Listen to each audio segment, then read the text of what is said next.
An interior wall with a design that differs from the rest of the room is called an accent wall. I found it astounding how much this one wall is able to change the whole feel of the room, for the better.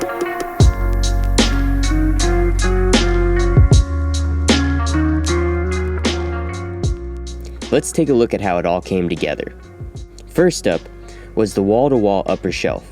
This consists of a sturdy frame fastened to the wall and then wrapped with some better looking wood.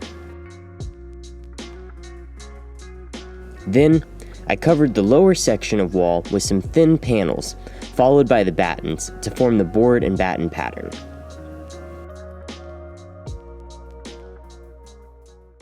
So far here, I've been locating the studs with a magnetic stud finder and marking the locations with masking tape. We'll reference the location of the studs throughout many steps of the process. These sticks will be my helping hands. You'll see that in a bit. Here is the first half of the frame for the shelf. This wall is 11.5 foot long, so I split the shelf frame into 2 sections. Each will get fastened directly to the studs like so. Let's step back into the shop for a bit and take a look at how I built these frames. They are constructed from 1.5" by 1.5" stock that I cut from 2x4s.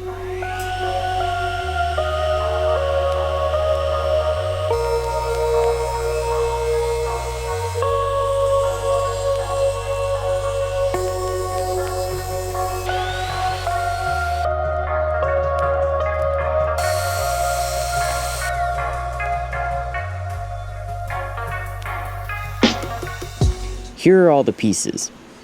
I marked layout lines every 16 inches to align the center pieces. I cut my center pieces to 7 inches, which gave the frame a total depth of 10 inches. The only thing that's critical for the placement of the center pieces is that they don't line up with where the studs are in the wall. 16 inches is the same spacing as my studs, but I made sure these center pieces would be offset a little. Here's what I mean. My original plan was to drill a 3/4 inch hole through both pieces at the same time, and then glue in this dowel to make a really strong joint. But when I went to do this, I realized I didn't actually have a 3/4 inch drill bit that'd work for this, and I wanted to get them glued up that night. So I decided I'd shoot in some 3 1/4 inch framing nails. A domino would have worked great for this situation, but I don't have a domino.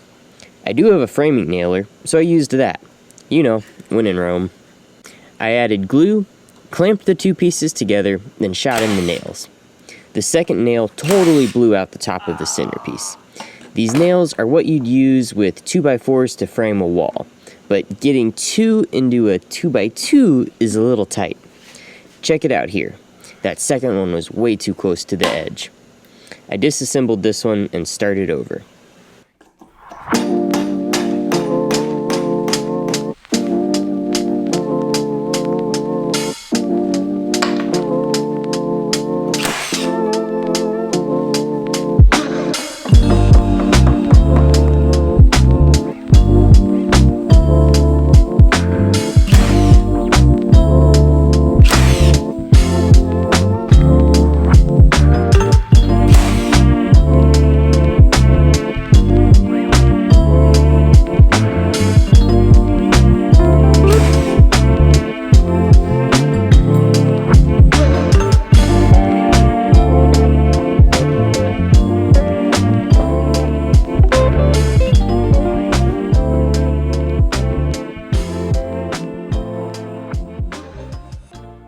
Like I said before, dowels or a floating tenon would have been a way better approach here and is what I'd recommend for anyone else. I was trying to knock these out though, so I kept going with this method. For the rest, I just made sure to get both nails closer to the center. All in all, this worked decent, and these nails are very strong. Where it didn't work well was at the end. Almost every end piece split. Not surprising. I should have switched to screws and pre-drilled holes at the ends, but oh well. Now, I can let the glue dry on these overnight and install them tomorrow. There was one spot where a nail was protruding, and I went ahead and ground that flush. I also drilled a hole in one end of each frame. A toggle bolt will go here. You'll see why back in the room. I cut these 3 sticks to the height of the shelf. I was able to balance the frame on these until I got it all screwed into place. If you're working by yourself, a few support pieces like this can make all the difference. I used a long screw to make a mark on the wall that corresponded with this hole. Then, I drilled out a big hole for the toggle bolts. I didn't have a drill bit quite large enough, so I enlarged the hole slightly with a utility knife. I'm using the toggle bolt on the end here because I wanted a supporting fastener on each sidewall, but there was no stud I could hit here.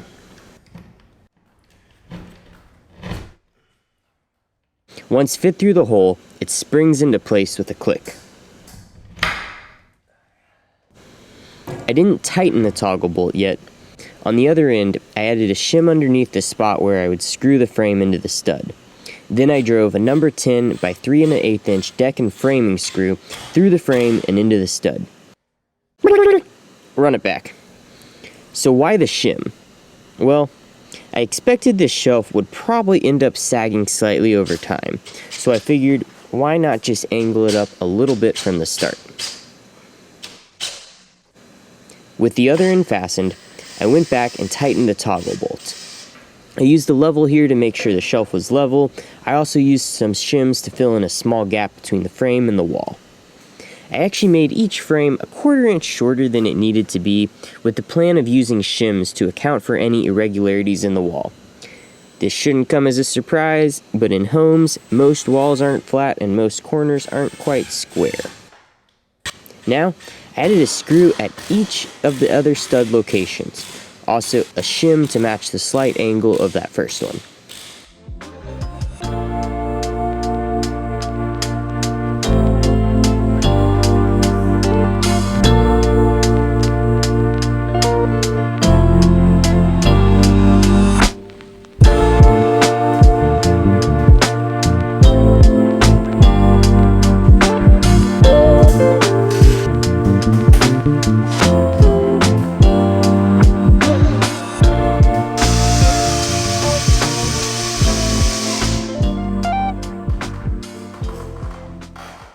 I went to repeat this on the other side, but quickly ran into a problem. Problem solving is the name of the game, so let's go. I need the ends of both frames to line up where they meet in the center. Due to a curve in the wall, though, the second frame was sticking out farther than the first. To fix this, I have to undo the side I already attached, line up and clamp the 2 frame ends together, scoot the shims farther up, and then drive the screws back in. Now, with that all done, I could fasten the 2 ends together and then fasten everything into place on the right side.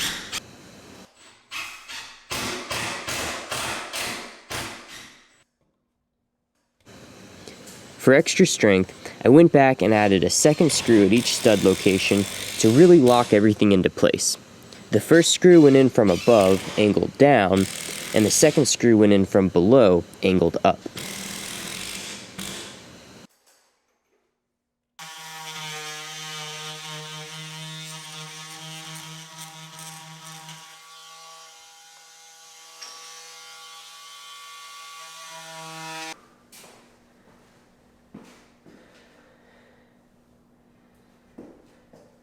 Time for the scary part, a strength test. Of the frame, of course. I know I'm plenty strong. I definitely don't intend for anyone to ever use this shelf like monkey bars, but before I went any farther, I wanted to know the whole assembly was strong enough. Moving on. I cut panels for the top and bottom out of 5mm plywood. Once again, my helping hands came to the rescue.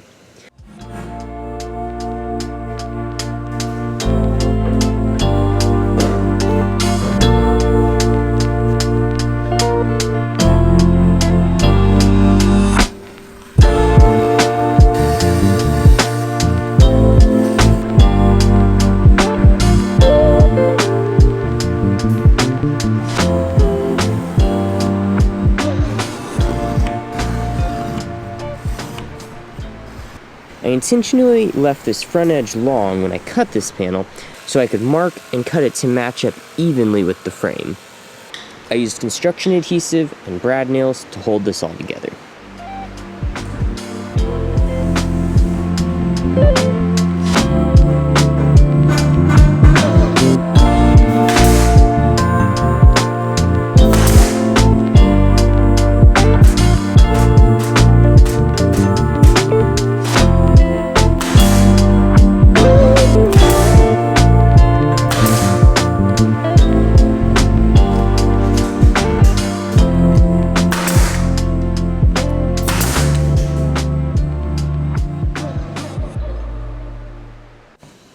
Now I went on to marking the locations for the board and batten pieces. If you want evenly spaced boards, you need to do a little math. I'll put a walkthrough of how to calculate this on my website. Link is in the description below. Once you know the spacing, there's a cool trick here to mark the wall with a story stick. By story stick, I mean just a scrap of wood with some pencil marks on it. Starting from the end of it, I marked the width of my first batten, then the spacing until the next, and then 2 marks for the width of the next batten. I started with the story stick lined up with the corner of the wall and transferred the lines on the board onto the wall. Then, I moved the board over until the first end lined up with the markings on the wall for the second board. And again, I transferred the lines on the board onto the wall, and then repeated this across the whole wall. Once I got to the other side, I could flip the board around and see if it all lines up. In my case, it was close, but off by about 3/4 of an inch. 3/4 inch of air divided by 6 is an 1/8 inch. I divided it by 6 because that's the number of spaces I have between my battens. So, I took the same story stick, marked a line 1 inch over from the original ones, and drew these new lines on the other side of the board. Using this side of the board, I remarked all my lines. This time, when I got to the end, the lines were right on. So, even with the issue in my original marking, it was easy to measure the air and draw marks that were perfectly spaced. Neat. I cut these panels, again from 5mm plywood, to attach to the wall under the shelf. You can put your battens straight onto the wall, but my drywall has texture. I put these up in order to create a smooth, uniform surface behind the battens. I cut these so that the seams would be hidden by the boards. To attach them to the wall, I used construction adhesive plus brad nails into the studs. After tacking the top in place, I used a chalk line to mark the stud locations and then shot the nails in. Prior to putting these up, I transferred the stud locations from the wall onto the underside of the shelf as well as the floor. I used some spacers at the bottom to create a 1/2 inch gap between these panels and the floor.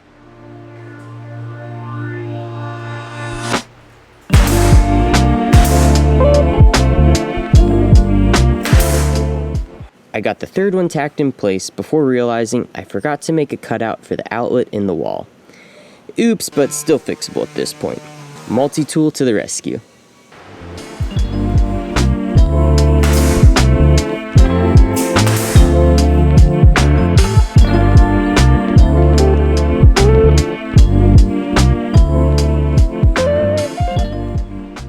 Onto the battens. I started with the top piece. I cut one end square to go against the wall and the other end with a 45-degree bevel where it would overlap with the next piece. Then, I added too much glue and nailed it into place.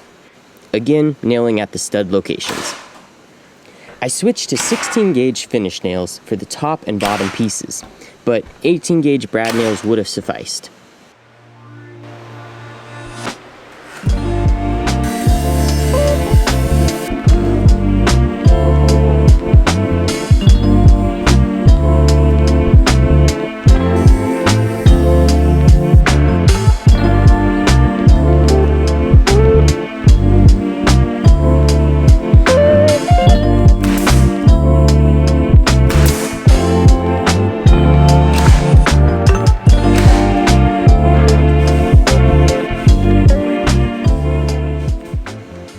I did the bottom piece next.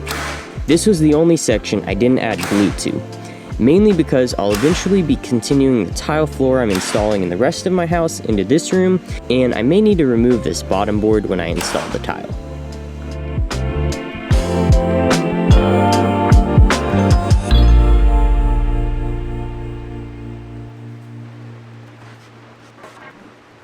Installing the vertical battens was pretty straightforward. I cut each one to the proper length, tested the fit, added some glue to the back, and then used brad nails to nail them into place. The majority of these don't line up with studs, so I used glue plus shorter brads since I'm really just trying to get them tacked down to the panel behind, which is in turn well secured to the wall. For the outer pieces, I just lined them up with the wall. But for the inner pieces, I tacked them into place with a single nail at the top, then used a level to get it perfectly plumb before adding the rest of the nails.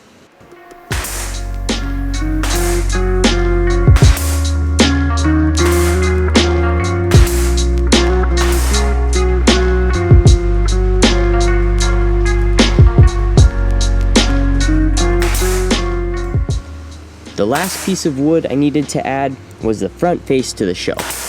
Glue and brads for this as well.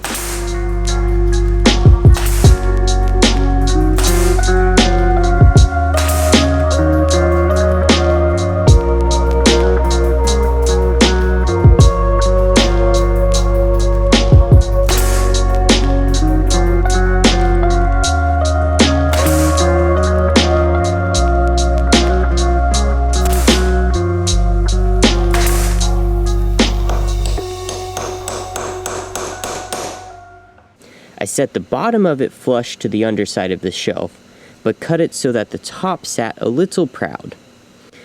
That was basically a wrap for the assembly portion. Now, it just needs some wood filler, sanding, caulking, wood finish, and paint. The fun stuff. Sort of.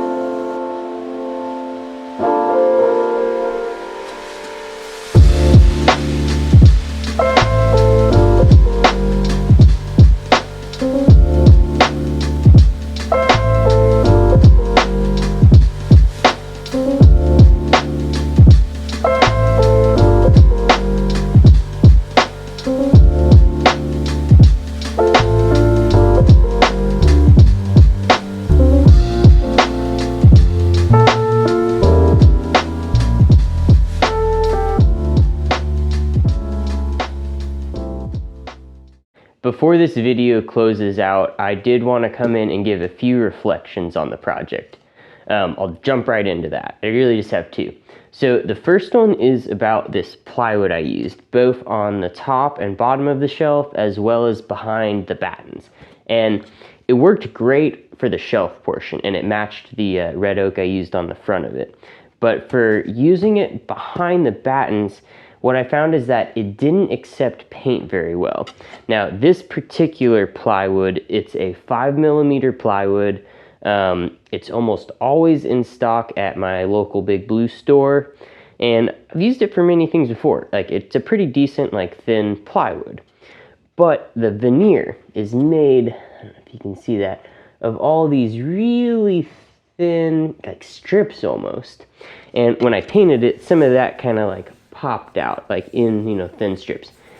Maybe it was just because I didn't use primer. Probably should have. I'm always learning my lessons of painting. But I probably, the intention of that behind the battens was just to get a nice, smooth, paintable surface, and this probably just wasn't the thing to use there. I probably should have used just a hardboard or something that's smooth and paints well. The second thing I wanted to comment on was just kind of the overall construction of everything. So what I really wanted to point out is that you could do, say you were skipping the floating shelf and just doing a board and batten wall, you could build that a lot simpler. You could literally not put a wall paneling up, take a batten. If you're hitting studs, just shoot brads into the studs. If you aren't, then use some, construction adhesive and paint it and call it a day. The way I built it, though, used, a lot of adhesive through all parts of it, made the, really a big old solid assembly, but also something that's pretty permanent to that wall. If I were ever to try to rip that down, that would rip up the drywall of the wall pretty bad. Probably, I don't know, may even need to replace that section of drywall. But, we designed this whole thing to kind of be a very permanent fixture of the room. We thought through what the different, things we might use this room for in the future, and this wall and the shelf would be able to fit into any of that, maybe just with, updating the paint color on that bottom portion. So I wanted to comment on this because, one, I think people might criticize, like, why do you, use so much adhesive on putting all those panels against the wall, but I think it makes sense and it is a very solid assembly. If you wanted to do a bit of a simpler board and batten on a wall and have something that wasn't quite so permanently affixed, that'd be easier to pull down and patch the wall over, then do what I said a minute ago. But I like the way I did it. It feels really solid, came out great, so I'm happy with that. Anyway, thanks for tuning in. If you've stuck around this far, I really appreciate it. If you want to see what I'm currently up to, check out my Instagram and be on the lookout for more uploads here. Bye.